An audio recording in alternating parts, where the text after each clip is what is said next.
नमस्कार दोस्तों। बुधवार प्रदोष व्रत कथा। इस व्रत में दिन में केवल एक बार भोजन करना चाहिए। इसमें हरी वस्तुओं का प्रयोग किया जाता है। यह व्रत शंकर भगवान का व्रत है। शंकर जी की पूजा धूप बेल पत्र से करनी चाहिए। प्राचीन काल की कथा के अनुसार एक पुरुष का नया नया विवाह हुआ था। वह गोने के बाद दूसरी बार पत्नी को लिवाने के लिए अपनी ससुराल पहुंचा और अपनी सास से कहा कि मैं बुधवार के दिन ही पत्नी को लेकर अपने नगर जाएगा। उस पुरुष के सास ससुर ने साले सालियों ने उसको समझाया कि बुधवार को पत्नी को विदा कराकर ले जाना शुभ नहीं है, लेकिन वह पुरुष अपनी जिद से टस से मस नहीं हुआ।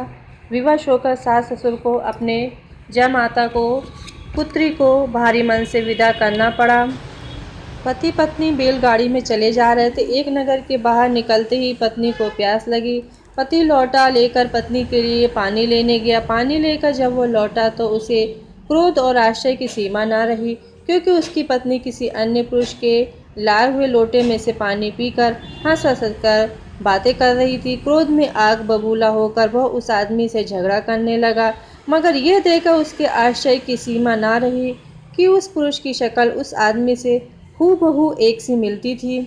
हम शक्ल आदमियों को झगड़ते हुए जब काफ़ी देर हो गई तो वहां आने जाने वालों की भीड़ एकत्र हो गई। सिपाही भी आ गया। सिपाही ने स्त्री से पूछा कि इन दोनों में से कौन सा आदमी तेरा है। वह बेचारी असमंजस में पड़ गई, क्योंकि दोनों की शक्ल एक दूसरे से बिल्कुल मिलती थी। बीच राह में अपनी पत्नी को इस तरह से देखकर उस पुरुष की आंखें भर आई।